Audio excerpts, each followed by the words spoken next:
ဒါကတော့ Bostroma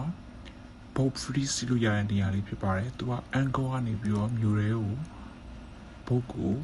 အလကားစီးဖို့စီစဉ်ပေးထားတဲ့နေရာလေးပေါ့နော်အဲ့ကနေပြီးတော့ဘုတ်ဆောင်ပြီးတော့စီးရတာဖြစ်ပါတယ်ဘုတ်ဆောင်ရင်လည်းမလာသေးတဲ့အတွက်ဓာတ်ပုံလေးတွေအများကြီးရိုက်လိုက်ပါတယ်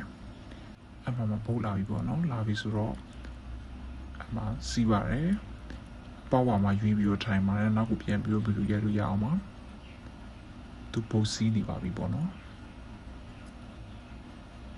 အဲ့မှာနည်းနည်းတော့ပေးများပါတယ်အမှမျိုးတွေကိုရောက်ပြီဆိုတော့ねဓာတ်ပုံလေးတွေရိုက်ပါတယ်ချာလီကိုတွေ့ပါတယ်မစီးပါဘူးဓာတ်ပုံမရိုက်ခဲ့လိုက်ပါတယ်ရှောက်လာကြရင်လည်းကိုယ်တည်းရဲ့နဲ့တင်တော်ပြီးတော့စီးလို့အဆင်ပြေမဲ့ဥစားလေးတွေ့တဲ့အတွက်တယောက်ကို$4ပေးပြီးတော့မှ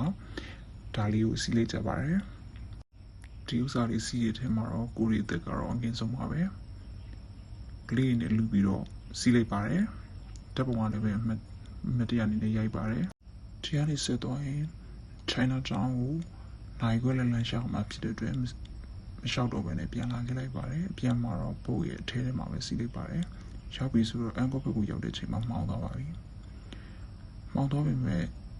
ပန်ကင်းရအရန်လာပါတယ်ပန်းကြီးကလည်းအစ်စ်တွေပါပဲဓာတ်ပုံအမြဲမှဖြစ်မယ်ဆိုတဲ့စိတ်ကူးရလာပါတယ်ဟာသူရဲ့ပန်းကြီးကတော့အကုန်လုံးကအစ်စ်တွေပါပဲရှောက်လာလိုက်ရင်လည်းဓာတ်ပုံရိုက်ဖို့ရိုက်ကွင်းကိုရှာပါတယ်အခုမြင်နေတဲ့ 3D ရုပ်ကြီးတွေကအမေရိကန်မှာနေရအနေငယ်မှာပဲရှိပါတယ်ဝေးကနေကြည့်လို့ရှိရင်သူကခေါင်းလုံးလို့ထင်ရပေမဲ့နီးကကြည့်တဲ့အချိန်မှာအပြားကြီးပါဓာတ်ပုံရိုက်မယ့်နေရာမှာတွေ့တဲ့ဓာတ်ပုံလေးတွေအမြင်ရိုက်လိုက်ပါတယ်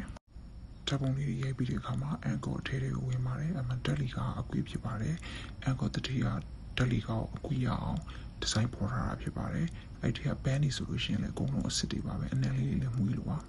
လောင်းစားရုံတွေကိုရောက်သွားတဲ့အချိန်မှာသူကဗီဒီယိုတွေဓာတ်ပုံတွေရိုက်လို့မရပါဘူးဒါပေမဲ့အများလေးခိုးရိုက်ပြီးတော့ထွက်လာလိုက်ပါတယ်ဒါအန်ကောသွားတဲ့ခီးစဉ်လေးဖြစ်ပါတယ်